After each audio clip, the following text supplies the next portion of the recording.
Rich, if you would, please confirm that we are live on the web and interrupt us if we're not. Beautiful.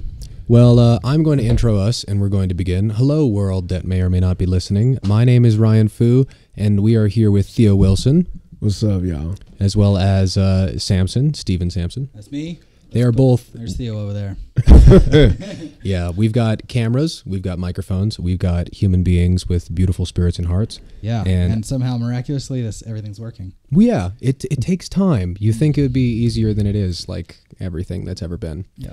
But you may or may not know who we are. So I'm Ryan Fu. I'm a dude. This is Sampson. He's a dude. I am pretty dudey. You are a bit of a dude. But this is Theo, and he is our guest for today. So, Theo, I want to start off the show. Why don't you tell us who are you in 60 seconds? If Theo Wilson was a book and you had just read it and you were going to tell us about how good it was. Wait, he was just doing a theater trailer, so maybe you should do like the movie version of yourself. Yeah, you're welcome. In a Denver, where a child is born to parents. One man, born in Colorado, in the ghettos of Park Hill, had to rise above opposition, using nothing but his talents, skills, and ability to communicate to the masses. This summer, are you ready to learn about a national poetry slam champion, a dude who does a lot of shit in the community, ready to introduce you to his life? I am Theo J. Wilson, a.k.a. the poet Lucifury. What's going on with y'all? Lucifury. I am really excited to hear that. I knew that you were really reasonably well connected with the poet scene and stuff, and I was like, I can't wait to get a slam poet in here. So Yeah, it's only our second show, and we've got a national champion. That's what's up. He's kick ass. Thank you, guys. Theo, I've heard tons of your stuff, and it's all really good. Thank you, man. Anytime and I see you all over the place randomly. I actually saw you where Sampson was at Exto doing a Shakespeare thing. Yes, that's right. Yeah, so you're all over the place. I played Mercutio in Romeo and Juliet. It was just a snippet of the play. It's a fundraiser for Vision Box Theater, so go ahead and support them good folks when you get the opportunity to. Yeah, it was a cool idea. It was more sort of interactive, lots of cool tech stuff. It was modernized. Modernized Romeo and Juliet. Oh. Indeed. Yeah, I'm looking forward to see where they want to take that. So yeah. I'll probably end up being tech advisor on that. That'd be tight. Yeah, there's a lot of really cool tech things that are possible in live theater. So yeah. Straight up. So Lucifury, you are a Theo Wilson. You are a poet. You are a actor. What else? What is Lucifury and Theo? Bruh, I just like to chalk it up as Renaissance, man. That's what everyone has started calling me. I didn't call myself that. People was like, you are a modern day Renaissance man in the real sense of the word. So I'm happy to own that title. And it's just a fact of there's a lot of things that I don't know why I've been gifted with these abilities artistically, but because I've got these avenues of expression, it's a way for me to try to do what I feel like I'm put here to do, which is just uplift folks and do my best to effectively spread light and love and high vibrational energy so that we can take ourselves as a human species to the next level. That's it. Hell yeah. Yeah. Oh, that's it. Just transcendence. Yeah. Just transcendence. Just ultimate transcendence for you. I will comment that was pretty general. We did get to experience you playing piano and singing a minute ago. Wow. So I'll throw that out there too. Thank you. Yeah. I was like, how good is this sound booth? Okay. But the door was open, so that's the excuse. Oh, yeah, dude, it sounds great. Thank you, bro. Yeah, you got a good, deep, gospel-y kind of sound. Dude, Shorter AME Church, man. Sat out there when I was a little boy, and like all of a sudden, because I had the little high Michael Jackson voice when I was a kid. Oh, yeah? In 3 months, like, just puberty. You went from that to this in 3 nuts months. Dropped, and I'm sitting up there, the only 13-year-old in the baritone section in the choir, and, so I was like, I didn't know how to do this new voice of mine, so it's just a practice and getting my instrument back. And thank you for saying that it at least sounded half decent. I appreciate that. Yeah. Well, I'm a vocalist. I went to Denver School of the Arts for vocal. Nice. I didn't know that. I never heard you sing, bro. We don't right. I feel like you're one of my best friends. We only really know each other like 4 days or something. I really like you. This is a good man. I studied opera at Denver School of the Arts for 4 years. That's how I got to know everybody at the Black Actors Guild. And that's right. Yeah, so we were all bunch of DSA kids. Why opera? Yeah. Because in vocal music, as you teach them to kids, there's only two things you can major in college, either musical theater or opera. Because in the way that America works, there are only two industries that make money off of music that aren't the pop industry. And there's no collegiate path into pop music. There's none. Yeah. So you can't like go to college and major in pop. And That'd be come tight out. though. That'd be super tight. But that's not how it works, and it changes. I think so often no one could ever do that. Because I mean, who would have imagined 10 years ago that EDM would be 60% plus of music followers now? That's crazy. Yeah. And how do you teach mumble rap, you know? Yeah, right. How do you teach it? Right. Yeah, you're right. How do There's you a grade class. this shit? It's all F's. And Don't by the even time tell me this shit. I've been doing it for like 7 minutes. I was good like 5 minutes ago. I liked his class, but I couldn't understand anything the professor said. It's because it's about feeling, right? It's not all. It's not all about lyrics. It's about also. It's about strangeness, and I have no respect for it. I'm such a snob about rap, dog. I'm a freaking rap snob for Me too. real. I too. I'm a straight rap I snob. love it, and I don't listen to it. All right. I'm such a snob. Yeah, all Nice. right. Well, then top 3 favorite rappers go. Let's start with Sampson because I'm curious. What am I on to? I'm gonna say Biggie just because the 10 Crack Commandments is probably my favorite hip hop song of all time because it's so clean, it's storytelling, and it's a real life kind of situation, you know, like no holds barred. You know, I came from like super suburban. I remember the first time that I heard Too Short. I was like down the street and their parents were out and they were like washing the cars in the driveway, whatever. They had all the doors and windows open and they were just blasting Too Short. And I was like, you can just rap cuss words? What the? I didn't even know this. You know, it was just bad word. And at the time that my head was thinking, what? Just like bleep. Right. So yeah, Biggie. Personal favorite is Atmosphere, but that's just because as the first one who like was speaking my language, like came from where I was from, you know. So, man, what else? Talib Kweli. Actually, I like the outsider types, you know, like way more underground. So Mr. Liff was always a really big favorite of mine because he was a big revolutionary, and I kind of we're headed that direction on the podcast. So. We are. What about you, Theo? Top 3 rappers. Got to put him in the 3 spot just because that cat is clever. He's just the epitome of a devilishly wicked wit. Rap. Who just does what he has to do lyrically to really push the envelope in terms of having highly tightly woven rap schemes that also make sense. After that, my most influential rapper obviously was Tupac. Because he's great. Yeah, I mean Pac, you know, he as I get older and as I get better as a lyricist, I see more of his weaknesses, but of course it's just about what he was for his time. That was so long ago comparatively. Yeah, it was. You know, I can't believe how old I am. And then my final one is going to be Lauryn Hill. Interesting. That's a good one. I'll totally take that. Yeah. Oh, yeah. She's so good. I don't even mind the fact that she's racist. Like she thinks I suck, and I'm pretty sure she's right. That's hilarious. She judges me on looks alone, and I'm totally okay with it. Hey man, she's been through a lot. No, that's what I'm saying. Like, you know, I think a lot, Yeah. like the vast majority of really epic art comes from suffering. You know, and Yeah. I don't put myself in her situation. I can't. There's no But way. you have to respect it because it's so. I did want to say like Tupac, I think is a really interesting case because the older I got, the more I got to the point where I was like, oh man, he was really talking about stuff. It's no wonder they killed him. You know, because I no proof that he was like offed, but then the more you learn about what he was talking about and how much power he had in the community and stuff, I'm like, oh no, he's you can put him up there with Malcolm X and Martin Luther King as like enemies of the state. And John Lennon died like 3 weeks after he got a guy out of prison by holding a protest outside of a prison. To me, that was I saw that documentary and I was like, okay, a protest about love. Yeah, a protest. Several. I mean, a lot of these figures, people just like Theo, right? Musicians who are also activists and artists who are also movers and shakers in their community. Yeah, you know, those kinds of people, they do garner a certain amount of influence that can be threatening to people. So it's been a very interesting journey on this side. I'll tell you what. Yeah. It's weird because when you start to ascend to a certain level of visibility in the community, like people start projecting onto you these very things, like these very martyristic type of energies, these people who have come to the past, and they do it as a hint of respect. The fact is that that's just not me. I'm not the martyr. That's not what I do. Right. I'm going to be an entirely different destiny from that.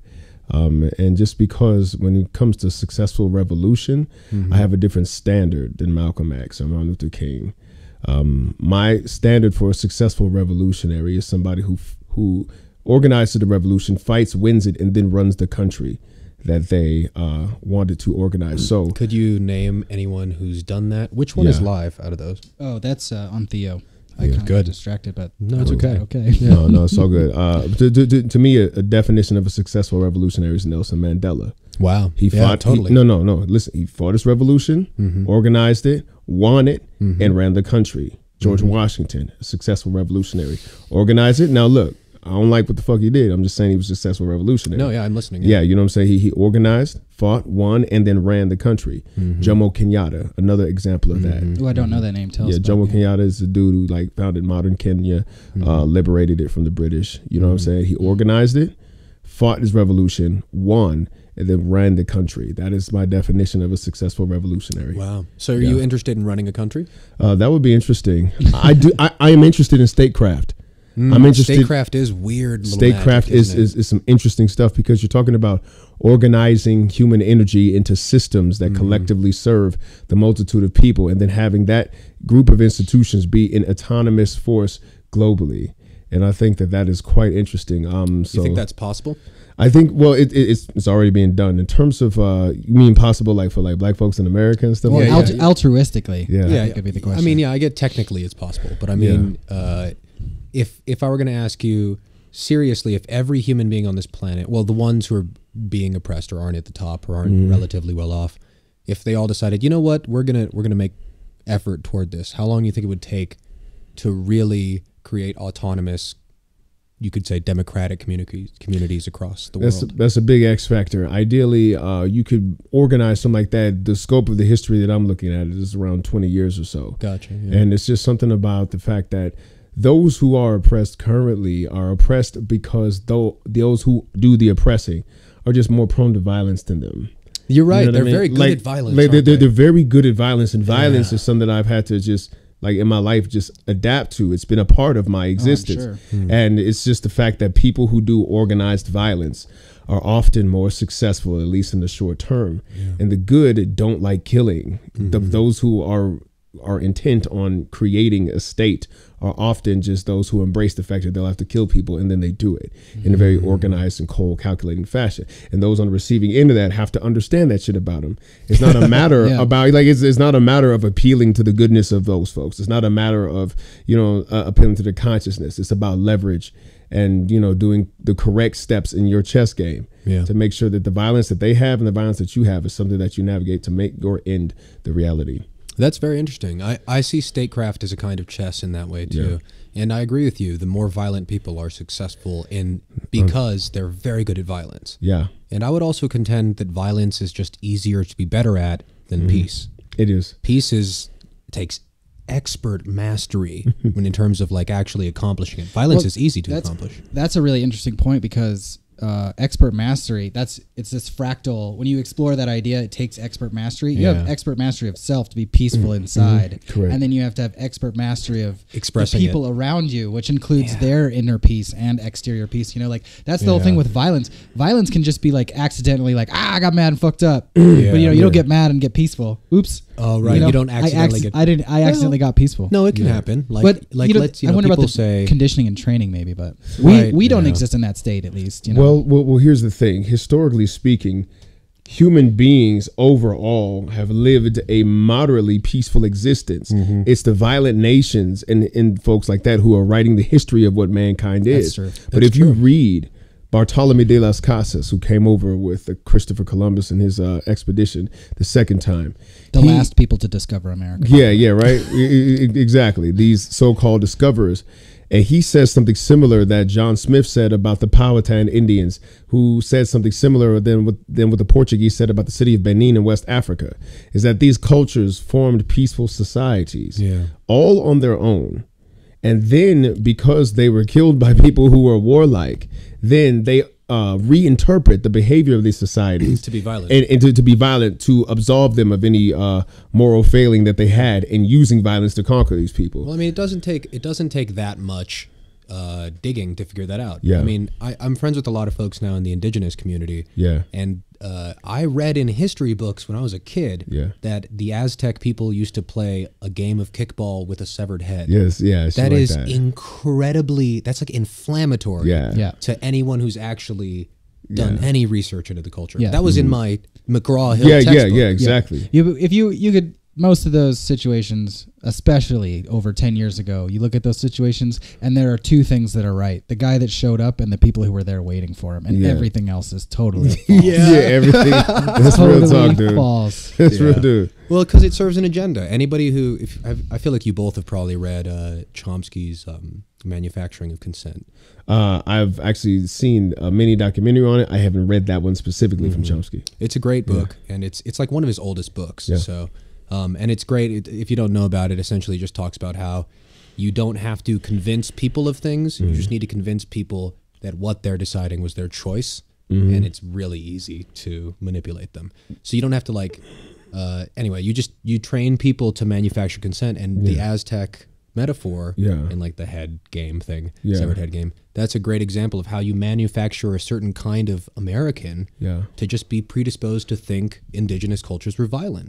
and so it serves an end, but then that also has its own karma attached to it. Yeah. Because what I'm finding, and this is very, very interesting, I don't know if you've been looking at this pattern, but I'm going to use what's going on in the nation right now as a symbol for how these empires end up falling eventually. When you commit an act of violence, you also commit an act of violence against yourself and your own conscience. Karmically. It just in that moment. So let's hypothetically remove the karma out there that says that there's some kind of tracer mechanism that's going to bring your action back to you. Right, just the fact that you did that means that you're changing a course in your own emotional well-being. And as I talk to people who've killed people, and it just changes something about you. Like, you know what I mean? So what's going on is that there has been a systemic denial of what happened to make America America, but they never broke the habit. They never broke the habit of killing, and they never unlearned the two original sins. First original sin, genocide. If somebody gets in your way, kill them. Second original sin, slavery, cheap profit. Cheap labor for profit. And so what happens is that those habits end up meeting their own karma. Donald Trump is look at how perfectly he is the son of the conqueror. He is everything that they wanted their sons to be. And yet he's an abject failure at the same time. He's a failure as a human being. He's a failure in governance. He has zero emotional intelligence, like zero. And what that does is that those who supported him, they got dog whistled to from white identity. And that dog whistling garnered him a crowd that I said election night ain't going to be enough to teach them this lesson. They got to get a long ass whooping, and they only get that ass whooping if Trump wins. And slowly they've been falling. I saw the fall of Milo Yiannopoulos. That's one. Fell, right? He did that pedophilia comment and he got his ass handed to him, lost his book deal, and he's out of the public eye. Then you got Richard Spencer, got his ass whooped by white people, by the way. Like white people punched him in his. It's like the liberal media that tear them apart. Yeah, I mean, that's it. There's an their enemy. Like when you say like the mainstream has its own kind of thing. So Milo didn't lose faith with a core group of people. He just stopped getting headlines. Which says its own thing. You know? But when Milo lost his book deal, that also busted him up financially pretty bad, because that was going to be his main foray into the mainstream. And that got crushed. Now, will he resurrect himself? I'm sure these people aren't dead. No. I'm just making a point, because shortly after that, Tommy Lahren gets fired from the Blaze. But that again, that's kind of like a backward situation, because she swung a little too liberal. And Glenn Beck was like, There's the gentleman from the main guy who was on the Security Council. What the fuck his name was? Michael Flynn? No. Yes, him too. Oh, you're talking about Bannon. Steve Bannon. Bannon fell, right? He's the best example of what you're talking about. Precisely. Bill O'Reilly. Bill O'Reilly, you're right. It's happening horrifically. I mean, so do you see this pattern? Yeah, but it's in a way like people are like, oh yeah, like we're winning or losing, and I see all these things, and I'm seeing like very interesting, kind of more individualistic stuff that's happening behind the scenes, representing more, I don't know, kind of an internal war thing. But going back to what you were saying about Donald Trump being the perfect son of the conqueror. Exactly. But all of those who also followed in suit with that had the same character traits that are ending up becoming the thing that is creating circumstances that they have to face themselves now. Not to say that these people are going to go away. They may resurrect themselves within the next few months. Who knows? But what's going on is that the people who attach themselves to him have a long, hard lesson to learn that would not have been learned if he lost November 8th. And so these things are happening globally. I think that I think Donald Trump is doing that for the left and the right, because But I'm expecting that to kind of like come around when Donald Trump falls. Yeah. The left is expecting some sort of left hero to rise up in his place, and he's not going to be and there. And they're going to be Mm-mm. really weirded out by like what happens next. That's what I'm predicting. They completely screwed up. Let's talk about the left. Yeah. Because when you went from liberal to neoliberal, when you began to be backed by the same corporate forces and speak the same language of I feel your pain, you know what I mean? Dude, I was freaking out when they were like, every ex-president doesn't support Donald Trump. I was like, sweet. You know, these are the enemies of the people. They have done nothing good for me. I don't know why. Like, how is that an endorsement? You know, everyone's like, oh man, you know, Bush seems kind of cool right now. I was like, do not do that. How about this? Let's talk about the left in terms of what is the CIA guy, Comey? James Comey. I see the left now calling the FBI an institution that needs to be protected. That protects the vital rights. I'm sorry, if you're an actual leftist, if you've done any research, that's not the no. The FBI assassinates people. That's their job. They are killers, bro. They are contract killers. And that's what they do. They bury shit. They bury shit. They investigate. They bury. They surveil, and they kill. Yeah. But isn't it interesting? Look at dude. There is a semi-proxy war, a low-intensity battle going on in Capitol Hill, around Washington D.C. That entire area. They are in a fucking shitstorm right now. Oh yeah. And this is a direct result of the actions and the habits that they've developed. Yep, it's you karma. just can't keep fucking people like that. You can't keep doing it. And it's just, it takes a longer time than perhaps somebody who is actually a liberal who's trying to make things better would want it to happen. But it does occur. Yeah. And the reason why is just because it's just the fact that when you begin to get that incestuous with the negative energy, it can only have one outcome. And it can only have one outcome, and that is heads are going to roll, and it's not the ones that you think. When you plant those seeds like that, those dark seeds, they just have unintended consequences. Just like good acts, positive acts, harmonious acts have these unintended consequences, but nobody acts like they want to have to reap the fruit of that. So because we're talking about left and right, blue and red, this is a great segue to start talking about how revolution is something we wanted to bring up during this podcast. Yeah. But another thing, I want to just step back for a second from like political revolution. So leave that all to the side, because part of what we're talking about, we brought up karma, so there's already a sort of spiritual concept in the air. Karma, inner karma, real sort of like Indian karma or Hindu karma, whatever you want to call it, is the idea not that something bad's going to happen to you if you do it, but that there's like an inner turmoil that that is an immediate reaction to what's going on. So my question to you is, and this is an old question for evolution, is it that there's any outside change that needs actually to be made, or is the revolution somewhere else? Well, it's both things. Is it both? Yeah, what's like duality? I didn't understand this until recently, when people were like, the most powerful thing that you could do is just elevate your own consciousness. I thought that was a cop-out. No, I believe that. That would be my stance. Yeah, I was like, come on, dude. Like, but there's motherfuckers who are doing shit all the time that are getting shit done. But the fact is that the level of consciousness you are at dictates the quality of action that you take. And so when you talk about what's really necessary, I would say revolution without renaissance is repetition of repression. Give me definitions of all that. I'm gonna go later. I like that. Give me a definition for our viewers. Oh, perfect. By renaissance, I'm talking about the cultural renaissances, the spiritual renaissances, the creative revolutions that have happened in people that elicit new assets and avenues, new societies, and new pathways for human potential. Okay, new ways for humans to do other shit besides killing and warfare. Because what happens is, if you just have a revolutionary, I mean, the American Revolution is perfect. You know what I mean? Like, you have Britain, a slave-holding society, revolted against by America, a slave-holding society that just held more fucking slaves and did more shit that they did. Like, so revolution without renaissance is repetition of repression. Every single time there's been a revolution, we already know this. You have a new power structure and the same old bullshit. Just, I mean, same power structure, new people in charge, but it's the same shit. And so nobody, and we have to find a language. This is why I believe this hasn't been successful yet. We haven't unearthed a language for what goes on inside of people that's not attached to religion, that's not attached for some kind of external spiritual system.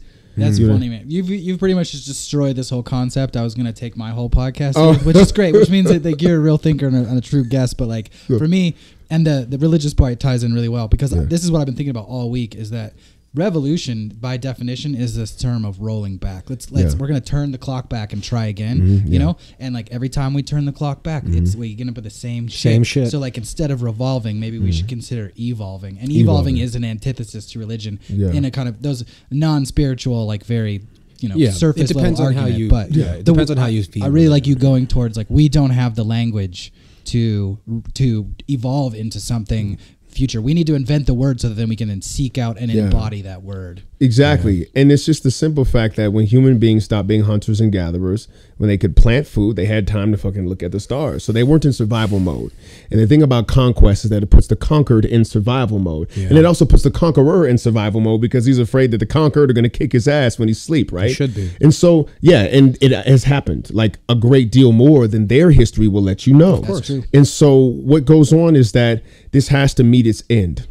And hopefully those people who are doing good work in the community, like the Grow House, you know what I'm saying? People like Grow House. Yeah, I mean, people who are on the low just engineering green things, people who are trying to create better models of corporations with the collaborative model rather than the corporate model, those who are trying to do alternative schooling, things like that. These seeds are being planted right now. And the thing about it is that we have to encourage these activities, because one thing that happens when the collapse comes is that what you do best is what you're going to continue to do. You know what I'm saying? Yeah. The grower's going to grow, the teacher's going to teach, and the shooter's going to shoot. That's the thing. The shooter's going to shoot. So let them do their thing. And when they shoot, they've got a whole list of new targets. It's weird. My father called this a prison break situation, the Trump presidency, because he's such a freaking sick civil war going up there. It's a terrible, like the resources of the FBI that would be pointed at revolutionaries are pointed inward now. They got to fix their shit. That's an excellent point. You know what I'm saying? And so now, that is an excellent point. Let's start talking about what we can build in this vacuum. The seeds that we can plant for Renaissance over revolution. I got chills, I gotta be honest. Yeah, that's great. That's great. I think the Renaissance is definitely the answer. And I say creativity, arts, community, these are those spiritual, physical bridges that you can't take part in community. You can't grow food with people unless the inner reflection, the karmic reflection of community is already there. You're just not going to be interested. Like, growing food is stupid. But if you think it's cool, if you see that growing food is the most revolutionary thing you can do, you know what I'm saying? Then suddenly, but how do you see that? Well, it takes a certain inner knowing, awareness, hard to describe. But it's got to come to you. It's a communion. Like, I love the botanical gardens, for example. To me, gardens are where the hypothetical God of the universe or whatever and humans collaborate. Jada Krishnamurti said that there is a level of heaven on which there is only plants and God. Yeah, straight up, because these creatures we call plants are directly in harmony and communication with the earth spirit. I agree. That's all that shit is. You know what I mean? That's why they affect us. They like herbology. My lover Eutimia Cruz Montoya, who's shout out to Eutimia, is a brilliant human. Yeah. Brilliant human. And it's true that what are the chances that every single plant would have a significant impact on our biology? Yeah. Wouldn't there just be like one or two where like, it has no impact whatsoever? Yeah. But all of them have a very specific, because we have relationships with these and plants. we co-evolve with them. We are born of them. This is something that I think is really important to this spiritual Renaissance revolution. I think people think of themselves as something that got dropped into nature. Like nature was like a science project and we're like visiting. But we came out of nature. Yes, we are an outgrowth. Yeah, we grew from it. It's not something that we have to like own or conquer. That's that whole mentality. And that mentality came to us via trauma. It did. You know what I mean? And this is what I try to tell people, because like I get called to these schools to explain race and blackness and whiteness and shit like that. First of all, on the genetic level, it's basically negligible. We know that. Totally. On the genetic, it's basically negligible. That's why we can intermix with each other and have reproductively viable offspring. That makes us the same species. It makes us the same fucking species. But what happens is that when it comes to what group consciousness is, you have 500 years of direct, open apartheid conqueror racist machine going, okay? 500 years of this shit. It's a powerful machine. It's a powerful machine to the point where I'm the first generation. I'm a millennial. I'm the first generation of my family born out of this shit. I'm the first gen. My parents were born in the 40s. All right. So when you look at how much time it takes to change the momentum of that, you realize that we ain't been alive long enough to see this shit all the way play out. Okay. So the last Jim Crow law was struck down in 1971. Yeah, that's not very long ago. It was 1971 when the last Jim Crow law was struck down. Well, things have gone the opposite way too. Like segregation's a good example. Since we're in the most segregated time in America in history is right now. It just ain't on paper. You see what I'm saying? So the habits of colonialism is going to take a while to throw off. So we haven't been out of the woods for long enough yet to act like race. We're not out of the woods. Yeah, exactly. I mean, you know what I mean? For at least from it's been on paper and shit. Now we have supposedly integration on paper. Yeah. And so now we have to figure out what to do with these humans who are left with this traumatized mentality. And part of that shows up in how we deal with nature. It's also how we deal with women and feminine energy. It's the same shit. You know what I mean? This is that concept. Spirituality is not some woo-woo, only are spiritual when you're meditating. Yeah. Spirituality is how you act in the world. Well, it's who's acting in the world. Oh, here it goes. I know, right? Right into the IllFoominati thing. So I'm going to segue real quick because I keep on redirecting. And part of the reason I want to is that I want what we're talking about to be accessible to everyone. All right. Yeah. And some people might be super into the world changing, but still really believe in the system. And I want to tell those people that's totally fine that you believe that. If this is interesting to you and it challenges your point of view, please keep watching. Yeah. But there's always a human way, a human metaphor by which all stories can be connected. So I want to know more spiritually about Theo Wilson. Yeah, so let's go the opposite direction. Woo-woo. Let's get weird. We're going to get all the way woo-woo. All right. I started off in the shorter AME church, right off there in Colorado Boulevard, Martin Luther King, right down the street. So I grew up, with that good gospel music. Yeah. You know what I'm saying? That foot stomping, dirty South gospel music. And that music still moves me. It influences the way I play the piano, the way I sing. So I'm glad for the cultural piece of that. But that was also a manifestation of spiritual apartheid, where I'm dealing with the fact that I have questions about the Bible that I can't ask them directly because they'll call me Lucifer. They called me Lucifer, which is where I got my stage name Luciferi from, because it hurt me very deeply to be called that. I was only 13 or 14 when I started asking these questions. But what I realized is that the definition of God that they were giving me didn't seem to work outside of the church walls. And that when I was out in nature, because my dad would take me up to the woods all the time and walk around and shit, hiking, I felt something different. And it felt fuller. It felt whatever God was, this was something, and it was way bigger than God. And so I found shortly the writings of a guy named Romeo the Metu Neter, which was basically a reinterpretation of the Egyptian wall carvings about spirituality, teaching us that, what we know as Christianity is just a derivative of that anyway. And that it's a way to look at the shit metaphorically. People in Western religion actually believe in these stories as literal stories. Jesus Christ was a man who lived. He rose from the dead, really ascended on the third days and shit like that. You know what I'm saying? And you're taught to believe it like that. But when I got hold of Ra'u Nefer Amen's Metu Neter, it was like, all this shit is metaphor. We need you to think metaphorically about this, because all of these stories are really about what's going on inside of you. It's all about inside of you. What you are inside is going to be what creates the world outside. And so, and it did it in Afrocentric language because that's what I needed at the time.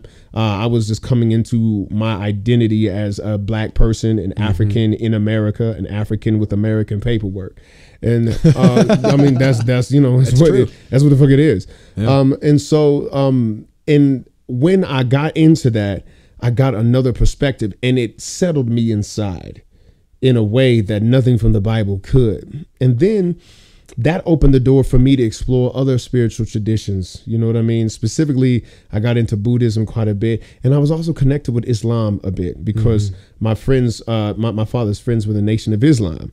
So they was actually, I'm hanging around Muslims. Like what kind of Islam? No, I'm talking about that bow tie Muslim. You know what I'm saying? Oh, wow. Brothers with the bean pies Muslims. Farrakhan's Muslims. Gotcha, yeah. You know what I mean? But a great deal of them, most of them behaved in a way that Christians were supposed to behave. Right. So I had the cognitive dissonance. So they're doing what the hell Christians are supposed to be doing, but they don't believe what Christians believe. That means that they going to hell? That means Brother Rashad, Montague and them's going to hell? I don't think so. Wow. So I had a breaking point, and I was like, if I have a brain It's because whatever God there is gave me this brain, and I'm going to use it. And I'm going to follow the truth wherever it takes me. My predisposed beliefs be damned. And so that opened me up. And it was a terrible experience, by the way. My breakup with Jesus was the worst breakup of my life. me and Jesus' breakup was bad. But slowly but surely, the doctrine, and I see what Christ consciousness is supposed to mean. It's just love consciousness, heart-based consciousness. When they say the only way to the Father is through the Son, that there's basically saying that the only way to heaven is through Christ consciousness. And if you live in Christ consciousness, you have heaven within. You don't have to wait to die. Yep. So focusing on that, then you have scriptures that say Luke chapter 20, chapter 17, verses 20 through 21. The kingdom of God is within. They tell your ass right in the Bible. The kingdom of God is within. Yeah. And you can't ban somebody from that because they believe something different than you. So that's where basically my journey went. That's awesome. I know Sampson and I have done a little bit of like exploring is to see like what our own, you could say, belief systems are, but I would totally negate that. But that sounds very resonant to how I feel about consciousness as well. And this is happening. This is waking up within a lot of different people. I use kind of like a silly metaphor sometimes, but you know the band One Direction? Yes, I know One Direction. Yeah, One Direction. Zayn, I think his name was. Zayn left. Right? Yeah. Everybody's talking about this. Big deal, right? That Zayn left. Do you know there was a Twitter campaign of young girls aged 10 to 13 who were cutting themselves. No. And the campaign was called Cutting for Zayn. Oh no. Yeah. So I'm laughing, but I shouldn't be. But I am. Shit. It's kind of funny. I'm only laughing because it's that extreme. Like I can't believe. Yeah, and I'm kind of laughing. We've talked about this already. I desensitized myself to it last week. Yeah. It's crazy. Bro. I do my best to desensitize Sampson to as much as I can. There we go. But this ritual, people were bashing it. Really easy target, right? Yeah. Like, you know, media-wise, Twitter went on fire, destroying these girls. God damn it. Consider this. How much would you have to care about something to participate in one of the oldest human rituals of bloodletting? Wow. Right? Yeah. That means that they see One Direction as gods. Dude. Not metaphorically. I mean, yes, metaphorically. But like to their experience of them, as gods. Isn't that crazy? So... I feel you. Everything is metaphor. Yeah. And we are the God makers. We are the God makers. You know what I'm saying? And so then we're like, well, who made us?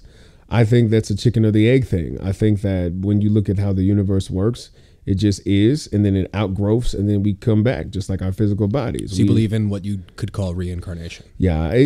And I'm not sure if I believe in it in the way that even we understand reincarnation, but I do believe that the universe is wickedly efficient.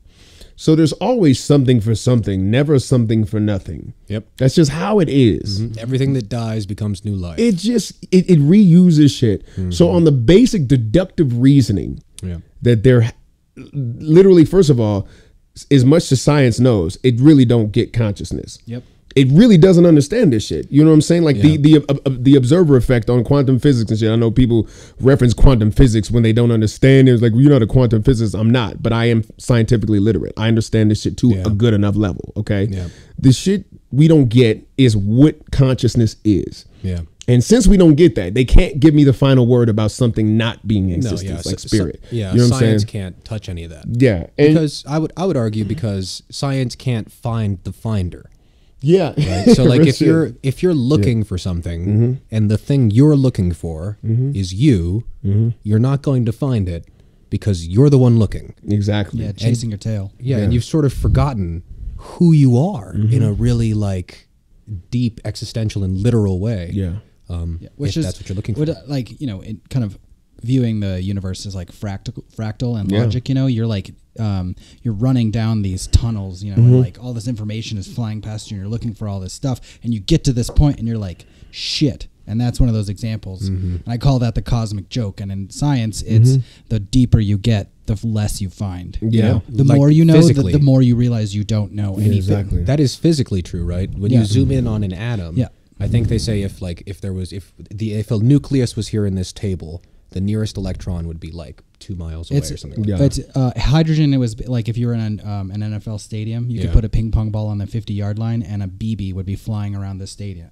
But then if you zoom in on the ping pong ball or the electron, you're finding 99.99% empty space. How the fuck is it possible that stuff is made out of nothing? Well, that's where confusing. It seems to be going is that it's information, and we're experiencing it as physical because we are in the same, we are resonating at the same speed. We are the same type of information as that information, so we interact with it. But it's the idea of physicality is quickly being exposed as not real. Yeah, and so when we talk about what that means to us inside, that makes all the sense in the world, because if there's nothing here but empty space, that means that whatever is in consciousness is all connected. So whatever you do to somebody else, you're literally doing to yourself.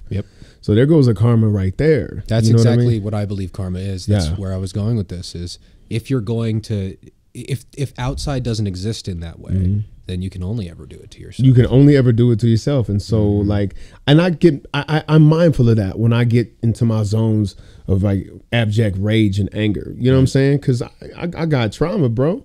Everyone does. I've been like literally strapped to a chair and beat up by Denver police. Damn, I'm sorry. Fuck the cops. Yeah, I mean, so 2014 was a rough year. Damn. You know what I'm saying? Like 2014, like when Ferguson popped off, but Eric Garner specifically was deeply reawakened my wounding in a very poignant, passionate way. Like you see, I'm losing words at this point because I experienced hatred. It was wicked, consuming, red hatred, and I said to myself, "There's only one way out of this. That is, I have to embrace this shit. I have to embrace the fact that I'm feeling horrific hatred. And then I have to understand that what I'm hating is partially my reflection." And that was a harsh pill to swallow. But the fact is that we are mutually intertwined with this thing, whatever this oppressive force is. And but then once I realized that the motherfuckers who hurt are suffering too, you know what I mean? I'm not going to say that I'm going to be the one to give them a pass on this. I do believe that there is something that comes, there's a martial virtue in self-protection and in self-defense. That is a virtue that says that I'm valuable enough to defend myself. With lethal force, if that's what you want to bring. And that's where I still stand right now. That's the warrior me. It's just what it is. But at the same time, I know that these folks are going to meet their end, because blindness just triggers blindness, and blindness triggers. So can you forgive them then? I can forgive them in the sense that I have to let it go.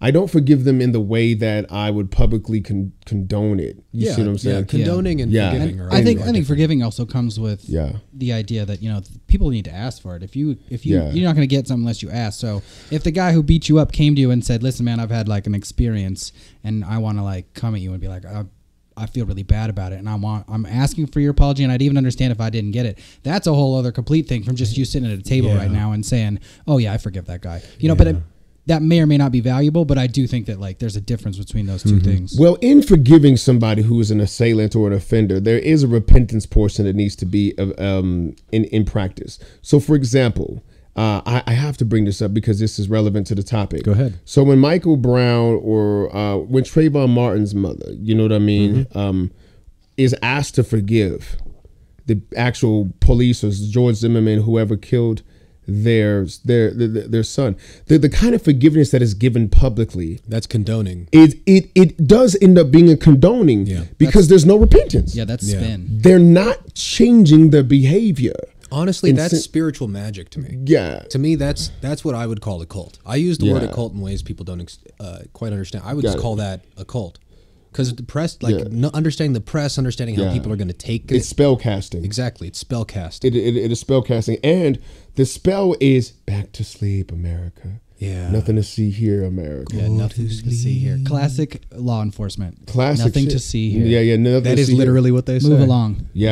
And that is not going to solve the problem. No. So I said that if Trayvon mama had to forgive, that need to be between her and God and her own heart. But to do it in a public forum like that, when they've got no repentance, when they don't have then what that does is you enable them essentially to reoffend and create more bad karma for themselves. So you fuck them and forgiving them in that way.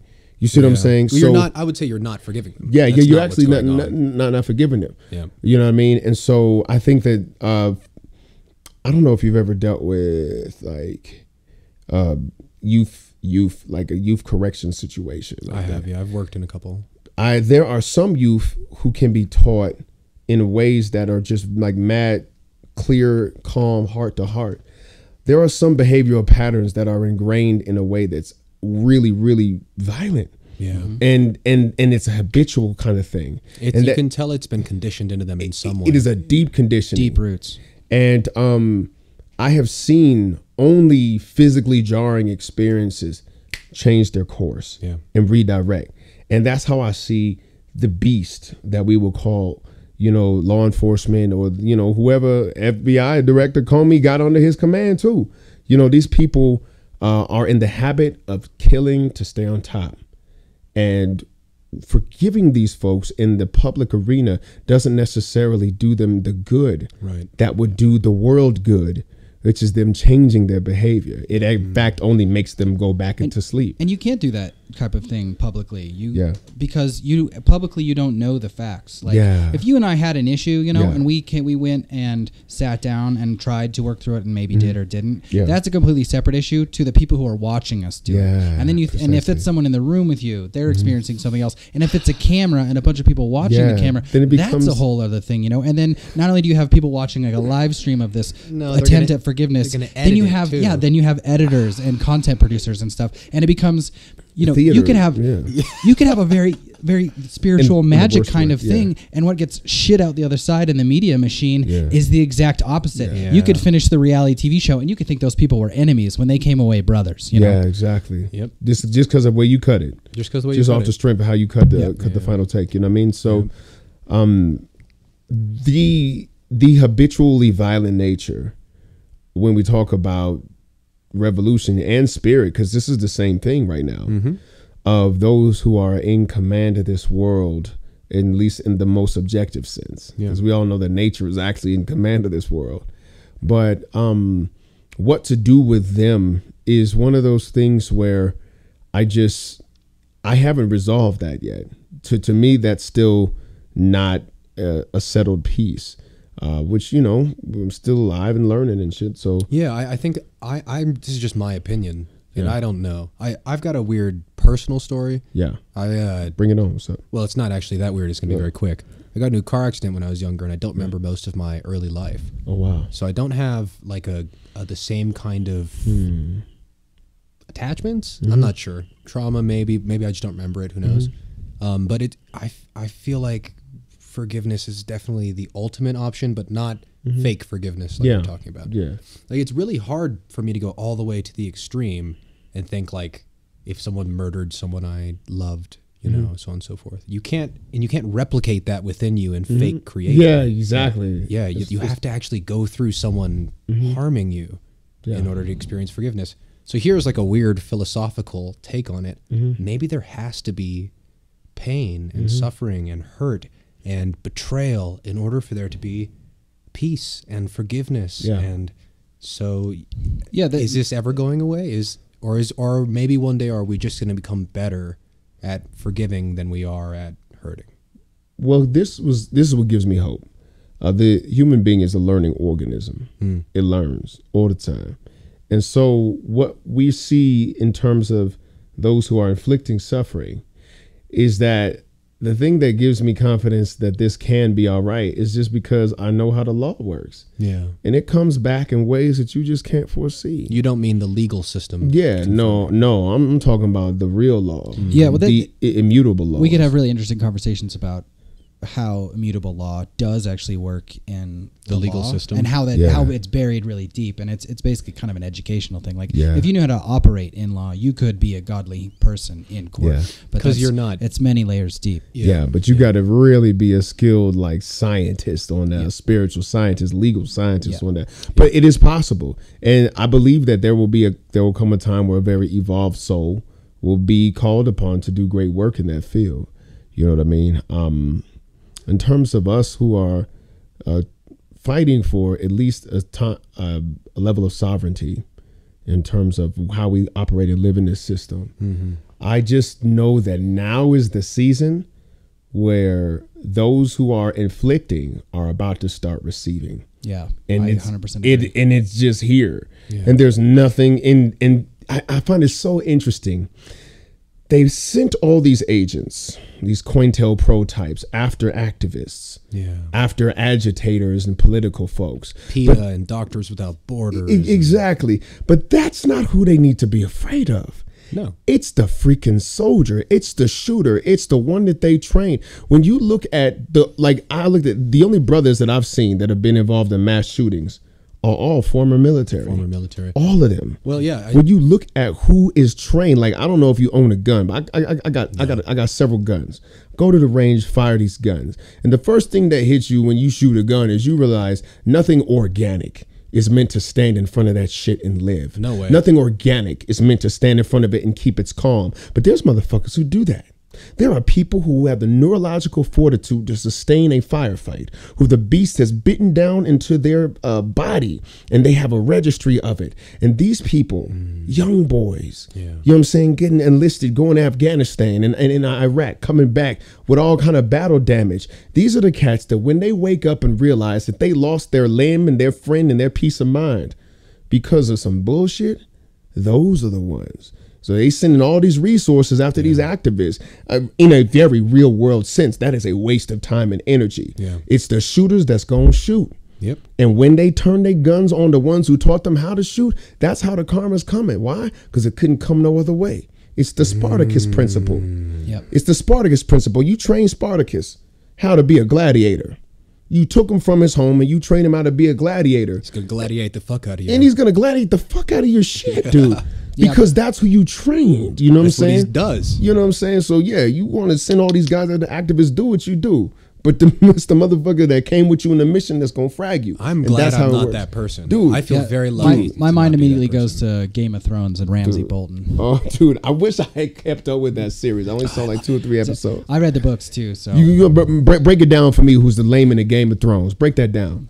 Who's the lame? You said so Ramsay Bolton is the really, really violent guy who is the son of one of the clans of the North, and he ends up killing his dad and taking over. And in the books, it's not Sansa; it's her cousin who ends up being the bride and is like raped a whole bunch and stuff. Shit. But when the Piper comes to pay and she takes the castle back with the help from all of her friends and whatever, she locks him in a dungeon with all these dogs he's trained to eat people basically, and like just starves them until they eat him. You know, like it's the most perfect death for him. Ironic justice. Dude, and the universe has a wonderful sense of irony. Oh, it is super wicked. And one of the things I learned when I studied the Metunet chair, the Egyptian teachings, was this concept called ma'at.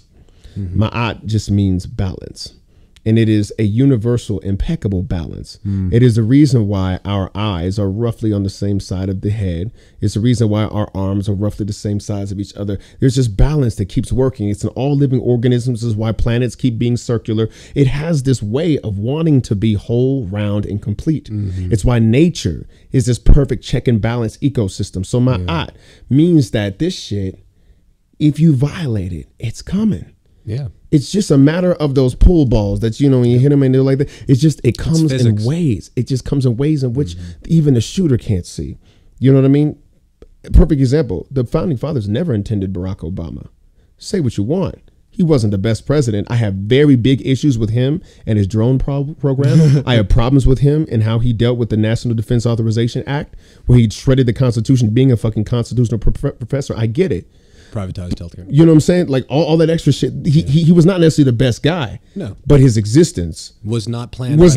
On because they didn't count on these unintended blowbacks. Having the United States government being subverted by corporatism, and the corporatism being the forces that ended up putting somebody there. They didn't count on Martin Luther King changing the country in the way he would, that like put civil rights on the table.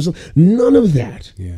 They didn't plan on a civil war. It's pretty quick. It's all happened relatively recently. Relatively fast. So being how this thing works, you know, Ma'at is the house, and the house always wins. Ma'at is like the house. And then the house always wins. So with that, cooperate with her. and you have some beautiful shit, Yeah. sustainable shit. And that's how I see the future being. So you can either fight harmony or you can join it. You can join harmony and live a harmonious fucking life, which is what we all really want. You know what I mean? Mm-hmm. Yeah. I feel you.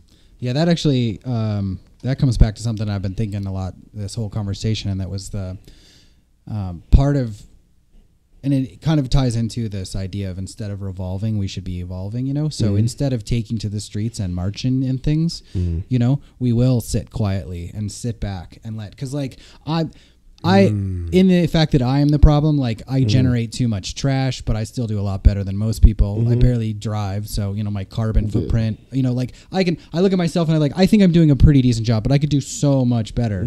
But I'm worried. I'm working on me, you know, so I'm not going to worry about you. And especially right now, I'm going to sit back and I'm going to let that shit happen to you because I can see it happening right now. Like you are about to experience these assholes from the other side, you know, and like going back to FBI Comey and stuff, that's a perfectly good example. If you're really digging, it's pretty easy to find FBI agents who are like, you know, like there's a lot of crappy shit going on behind the scenes and we don't get to talk about it and stuff. And, you know, I'm sure there's plenty of FBI agents who are totally cool with Comey being gone. Because I know there's plenty of investigations they didn't want to be doing, and there's plenty of investigations they wanted to be doing that they were prevented from doing. So like they're already like turning internally as an organization.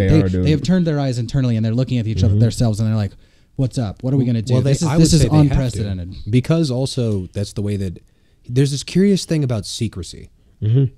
Which is that Art of War, Chapter 13, the use of spies, is a really great example that like you can't try and be secret without getting into this weird occulty sort of like karmic cesspool. Yeah. Where you're, as soon as you try and keep something secret, it can be like used against you.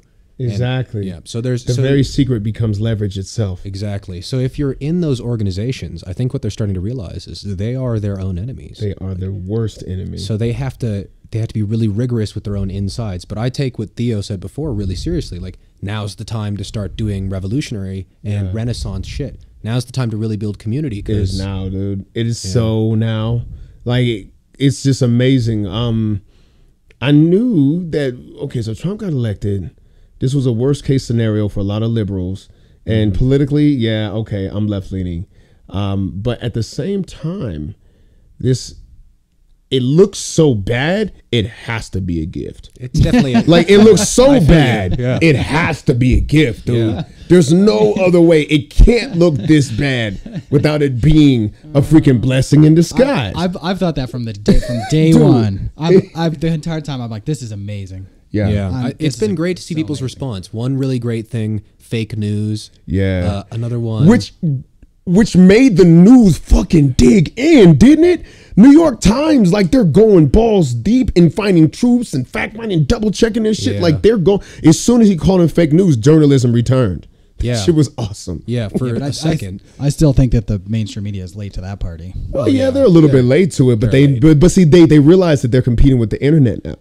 You can't fuck with the internet, dude. This is what's so deep. They realize that they're competing with all of these bloggers and all these people who have billions different takes of on people. Billions of people who also can generate news. So they made them step their game up. Good. Good. I agree. Good. You know what I'm saying? I think also just like back to manufacturing of consent kind. That's just ineffective.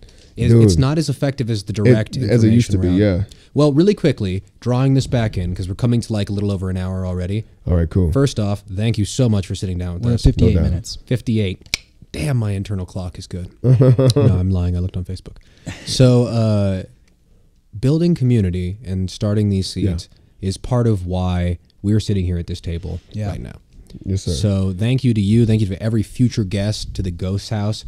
This is a We Are Denver collective. Nice. And for those of you that may or may not know about it, We Are Denver is something that's being started by lots of .org. WeAreDenver.org is going to be a Denver arts and news service. Nice. So we're going to spread the word of what it means to be Denver, who Denver is, and why Denver is. Yeah, and from an art-focused perspective. Yeah. Sweet. Because, I mean, if anybody who really thinks they're saying something without metaphor is just saying a metaphor they don't understand. Exactly. So thank you so much for being on here. No doubt. Couldn't have had a better first guest or a more Denver first guest. Thank you very much. Born and raised. That's what it is. So we'll take a little pause and then we're basically just going to fire it right back up. We've already touched on a lot of stuff I want to do, but I do have one Go particular ahead. like nexus. Well, I'm saying if you want to take a little break and we're going to take a break. 2. So those of you that may be listening, the next podcast is Sampson's session. It is called Nothing Explained. We're going to get right into a lot of other really cool stuff. But I just, again, want to take time to thank both of you, the Ghost House, Rich.